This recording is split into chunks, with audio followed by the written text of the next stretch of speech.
오늘 본문은 신앙생활 가운데 이미 한 번쯤 들어보셨을 씨 뿌리는 사람의 비유입니다. 어떤 농부가 씨를 뿌리러 나가서 씨를 뿌리는데 어떤 씨는 길가에 떨어지자 새들이 와서 먹어버리고, 또 어떤 씨는 흙이 별로 없고 돌이 많은 곳에 뿌려지자 싹이 났지만 흙이 깊지 않아서 해가 뜨자 시들고 뿌리가 없어서 곧 말라버리는, 또 어떤 씨는 가시덤불에 떨어졌는데 가시덤불이 자라서 그 씨를 자라지 못하게 하고, 또 어떤 씨는 좋은 땅에 떨어져 열매를 맺었는데 100배, 60배, 30배 이렇게 열매를 맺었다라고 하는 그런 잘 아는 이야기입니다. 13장 18절 이하를 보게 되면 이 비유에 대한 예수님의 설명이 나옵니다. 길가에 뿌려진 씨와 같은 사람은 하늘나라의 말씀을 듣고도 깨닫지 못하여 악한 자가 와서 마음속에 뿌려진 것을 빼앗아 가버리는 그런 사람이고, 돌 무더기에 뿌려진 씨와 같은 사람은 말씀을 들을 때는 기쁘게 얼른 받지만 이내 뿌리가 없어 오래가지 못하고 어려움이 생기거나 박해를 당하면 곧 넘어지는 사람이고, 가시덤불에 떨어진 씨와 같은 사람은 말씀을 들으나 세상 염려와 재물의 유혹이 말씀을 가로막아 결국 열매를 맺지 못하는 사람이고, 좋은 땅에 떨어진 씨와 같은 사람은 말씀을 듣고 깨닫는 사람이다 라고 하는 그런 가르침을 주십니다. 예수님께서 이렇게 설명하신 것은 10절에 보면 제자들이 예수님께 와서 왜 사람들에게 비유로 가르치십니까? 라고 물었던 것에 대한 답을 하시면서 하신 말씀입니다.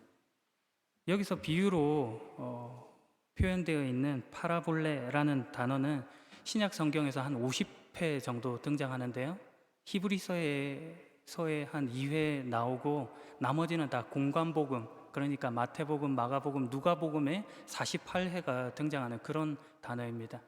모두 다 직접적으로 예수님과 관련되어서 쓰이고 있습니다.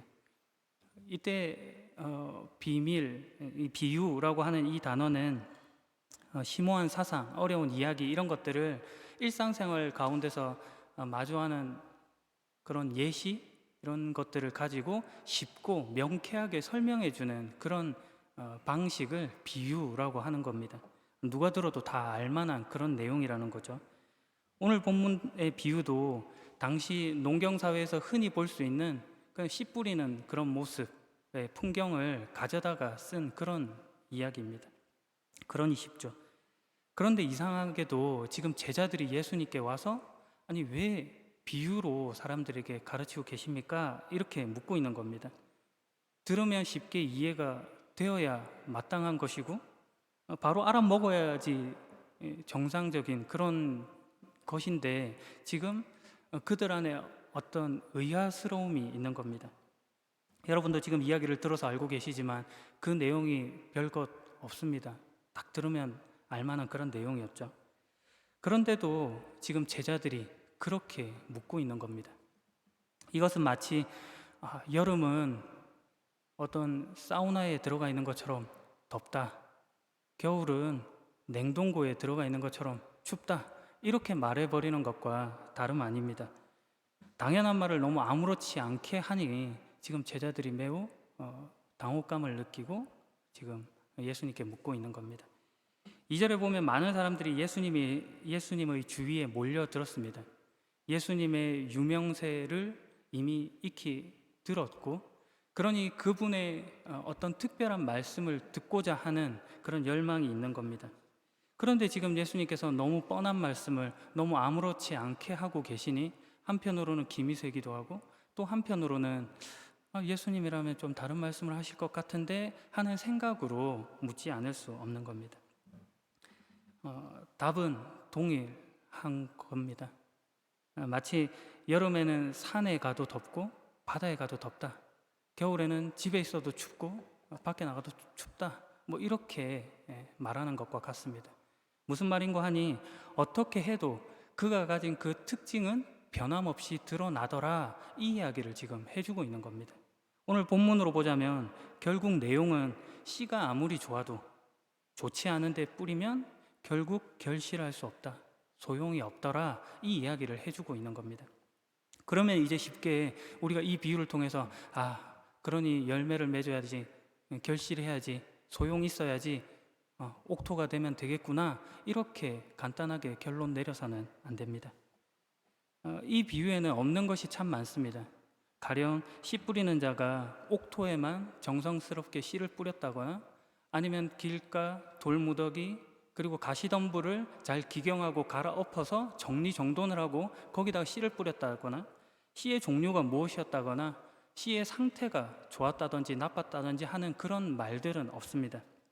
단지 좋지 않은 곳에 떨어지면 결실하지 못하고, 그리고 또 좋은 곳에 떨어지면 결실한다, 이런 것만 있는 겁니다. 해보면 그렇더라는 겁니다. 우리 모두가 아는 그 사실을 지금 말씀해 주고 있습니다. 그러나 여기에 한 가지 예수님께서 단서를 붙이십니다. 11절 이하에 이어지는 예수님의 대답입니다. 너희들에게는 하늘나라의 비밀을 아는 것이 허락되었으나 다른 사람들에게는 그렇지 않다. 가진 사람은 더 많은 것이 주어져 풍부해질 것이다. 그러나 가진 것이 없는 사람은 있는 것마저도 빼앗길 것이다. 그래서 내가 비유로 사람들에게 말한다. 그들은 보아도 보지 못하고 들어도 듣지 못하고 이해하지도 못한다. 비밀로 되어 있다는 것입니다. 여기서 비밀이라는 말, 미스테리온이라는 말은 그 영어의 미스테리의 큰 어원이 되는 그런 말입니다. 비밀이라는 말이 남들이 모르게 이렇게 숨긴다 할 때 시크릿이라는 단어가 있는 것에 반해서 지금 여기서는 미스테리, 신비라는 말로 설명해 주고 있습니다. 신비는 숨겨져서 알 수 없다라고 하는 것이 아니라 드러내 보여줬으나 그들이 알지 못하더라 하는 것을 말할 때 신비하다, 이런 말을 쓰는 것입니다. 지금 이 비유의 목적이 그렇습니다. 감춤과 드러남이 동시에 있는 것이죠. 드러났으나 감추어진 것과 같습니다. 그러니 귀 있는 사람은 들어라, 이렇게 말하고 있는 것이죠. 그러면서 14절에 이렇게 말씀하십니다. 따라서 이사야의 예언이 이 사람들에게 이루어지는 것이다. 너희는 들어도 깨닫지 못할 것이고 보아도 알아보지 못할 것이다. 이 백성들의 마음이 둔해졌고 귀는 듣지 못하고 눈은 감겨 있다. 그들이 눈으로 보고 귀로 듣고 마음으로 깨닫고 돌아와 내가 그들을 고치는 일을 없게 하려 함이다. 이사야 6장 9절에서 10절 말씀 가운데 이사야가 하나님으로부터 부름을 받는 그 소명 사건 가운데 하신 그런 말씀입니다. 이사야가 내가 누구를 보낼까? 누가 우리를 대신해서 갈까? 하는 주님의 말씀에 주님 제가 여기 있습니다. 제가 가겠습니다. 하는 응답을 했을 때 주님께서 이런 말씀을 주신 것입니다. 그런데 그 말씀이 의아하죠. 그들이 눈으로 보고 귀로 듣고 마음으로 깨닫고 돌아와 내가 그들을 고치는 일이 없게 하려 함이다. 이사야를 보내시면서 하시는 말씀입니다. 그들이 깨닫고 돌아올까 봐 걱정스럽다. 그러니 눈을 막고 귀를 막게 하겠다. 이렇게 들리는 겁니다. 의아하죠. 그런데 오늘 비유에서 예수님께서 이 이사야 예언의 성취, 이루어졌음에 대해서 지금 선포하고 있는 것입니다. 이사야 때와 지금 예수님 때 뭐가 달라서 지금 이런 말씀을 하시는 걸까요? 오늘 비유의 시작은 앞선 장들을 보면 예수님께서 제자들과 함께 하나님 나라를 선포하시는 것으로 되어 있습니다. 그런데 이스라엘 백성들이 그것에 대한 반응이 매우 부정적으로 나타납니다. 대부분 거절하는 것으로 되어 있죠. 그것은 그들의 기대가 지금 와 계신 예수님의 기대와 달랐기 때문입니다. 정치적, 종교적, 그리고 사회적 혁명가, 해방자로서 메시아, 그리스도를 구하고 있는 것이죠. 지금 십자가를 향해 걸어가고 있는 예수님은 없는 겁니다. 하나님께서 이사야를 보내시면서 염려하시는 게 이것입니다. 하나님 없는 자리에서 그들이 가진 기대, 그들이 가지는 어떤 소망으로 보고 듣고 깨달았다라고 하는 모습으로 나오는 것, 이것을 지금 하나님께서 경계하고 계시고 예수님도 동일한 말씀으로 하고 계신 것이죠. 원하지 않으실 뿐만 아니라 그런 것은 없다고 말씀하시는 것과 같습니다. 그러니 그들이 들어도 보지 못하고 듣지 못하고 보아도 보지 못하는 그 현실이다라는 것을 말씀하고 있는 것이죠. 그러나 그 자리에 지금 그 이사야 때와 예수님 때의 다름으로써 예수님께서 오셨다라고 하는 것이 선포되고 있는 것입니다. 예수 그리스도를 통해 성취되었다. 이루어졌다만 있는 것이죠. 예수님께서는 우리가 보고 우리가 듣고 우리가 깨닫는 바로 우리의 운명, 우리의 어떤 소원, 우리의 구원을 말하지 않습니다. 오직 하나님만이 만들 수 있는 차원에서 다른 세상이 있음을 제시하고 있는 것입니다. 예수님은 이제 십자가에 죽으시고 다시 부활하심으로써 생명을 가져다 주실 것입니다. 세상은 그를 몰라보고 거부하고 죽입니다. 그러나 그 속에 생명의 길이 있음을 보이는 거죠. 이게 오늘 비유에서 예수님께서 하시고 싶은 말씀입니다. 길가와 돌무더기, 가시덤불은 모두 세상과 같은 것입니다. 세상은 예수님을 매질하고 십자가에 죽입니다. 그럼으로써 스스로가 길가고 돌무더기고 그리고 가시덤불인 것을 증거하게 되는 거죠. 앞서 언급한 바와 같이 그 씨는 종류가 다르지 않습니다. 하나의 씨를 뿌리는 겁니다.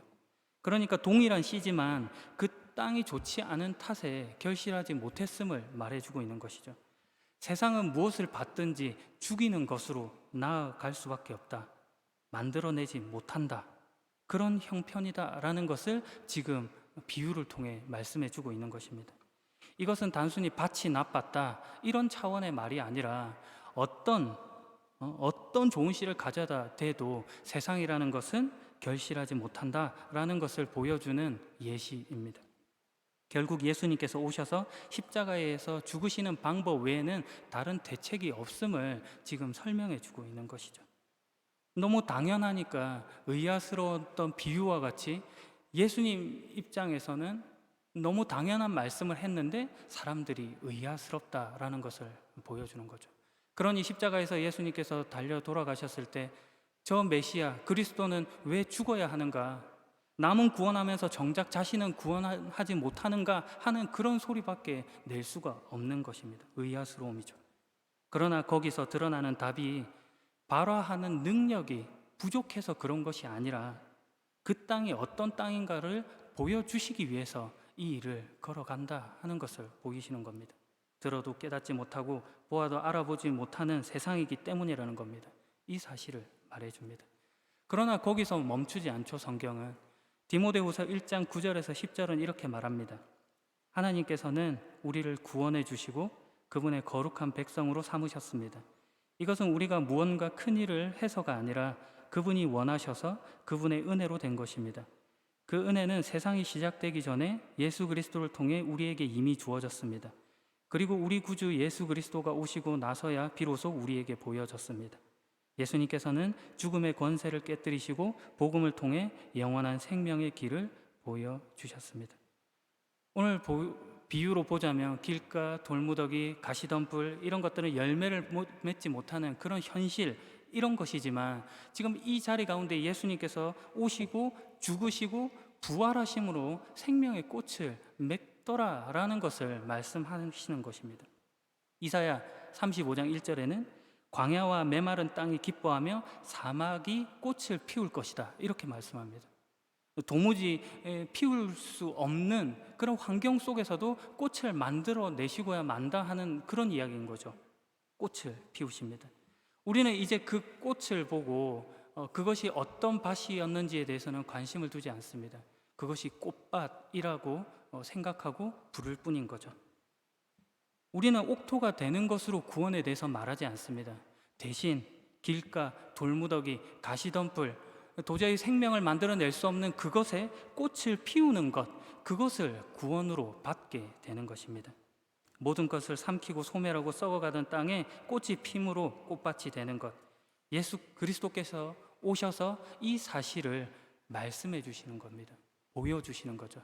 그러니 지금 제자들이 그것을 예수를 보고 있다는 그 자체로 복이 되고 그 말씀을 듣고 있다는 그 자체로 복이 된다 이렇게 설명하고 있는 것입니다. 모든 비밀, 기적이 예수 그리스도 안에 있습니다. 오늘 본문은 비유라고 했습니다. 비유에는 이런 특징도 있습니다. 말하자면 바로 지시적이지 않고 생각을 하게 한다는 것입니다. 명령적이지 않다는 것이죠. 다시 말해 지금 예수님께서 이 비유를 듣는 자로 하여금 강제성을 띠지 않고 어떤 자발성을 요구하고 있다는 것입니다. 하나님께서 마음대로 하실 수 있는 권세와 능력이 있음에도 불구하고 우리를 함부로 대하지 않으십니다. 그것을 가리켜 하나님은 인격적이다 이렇게 말하는 것이죠. 앞서 살핀 바처럼 이사야는 그 사역이 처음부터 실패하는 사역이었습니다. 실제로도 남유다는 회개하지 않고 멸망합니다. 그러나 이제 예수님께서 오셔서 그때 이사야가 했던 말을 반복하심으로 드러내시는 바가 있습니다. 똑같은 말씀을 하셨습니다. 놀랍게도 너희는 들어도 깨닫지 못할 것이고 보아도 알아보지 못할 것이다 라는 말씀으로 말이죠. 그러나 거기에 더 덧붙이십니다. 너희 눈은 보고 있으니 복되며 너희 귀는 듣고 있으니 복되다. 뭐가 달라졌죠? 말은 동일했지만 지금 상황이 완전히 뒤바뀌어졌다 이렇게 말씀하고 있는 것입니다. 선택의 여지가 없이 옥토가 될 수 없는 현실, 그리고 메시아가 와도 알아볼 수 없는 현실에서 이제는 기회가 생긴 것입니다. 이전 것은 지나갔고 보라 새 것이 되었다라고 하시는 정체성의 새로워짐을 지금 예수님께서 말씀하고 있는 것이죠. 지난번 설교 때도 살펴본 바와 같습니다. 로마서 8장 17절 말씀, 자녀라면 또한 상속자이기도 합니다. 우리는 하나님의 상속자이며 또한 그리스도와 공동의 상속자입니다. 그래서 우리는 그리스도께서 누리시는 영광에 참여하기 위해 그분이 겪으신 고난에도 참여하는 것입니다. 자녀이고 상속자이죠. 그리스도와 공동의 상속자. 그래서 이제 우리가 영광의 꽃을 피울 수 있게 되는 겁니다. 하나님 모르던 자리, 하나님 없던 자리에서 생명을 선택할 수 있는 자리로 오게 된 것입니다. 선택의 여지 없이 죄를 결과시키던 그 자리에서 이제는 의와 진리, 거룩, 선, 생명 이런 것으로 살아낼 수 있게 된 것입니다. 죄밖에 지을 수 없던 우리가 이제는 선택권을 가지게 된 것입니다. 무엇을 명예로, 영광으로 가질지를 말입니다. 이것이 우리에게 구원이 되는 것입니다. 하나님께서 우리를 그곳으로 인도하시며 일하십니다. 오늘 본문의 비유가 그걸 보여주죠. 오늘 비유의 제목을 한번 보시겠습니까? 13장 18절에 예수님께서 이렇게 말씀하십니다. 씨 뿌리는 사람의 비유를 들어라. 옥토밭이 되는 비유라고 하지 않습니다. 씨 뿌리는 사람의 비유라고 하십니다. 24절에 이어지는 예수님의 또 다른 비유에서도 비슷한 말씀을 하십니다. 하늘나라는 자기 밭에 좋은 씨를 심은 사람의 빗될 수 있다. 하늘나라를 설명하는 기준에 씨를 뿌리는, 씨를 심은 사람에 대해서 관심을 두고 있는 거죠. 좋은 밭이 되는 싸움, 그런 것 이전에 지금 그 마음밭을 옥토라고 부르시고 또 바꾸시는 하나님, 거기에 집중을 하고 있는 것입니다. 오늘 비유에서 만약에 씨 뿌리는 일이 없었다고 가정해 봅시다. 무슨 일이 일어나겠습니까? 아무 일도 일어날 수 없습니다.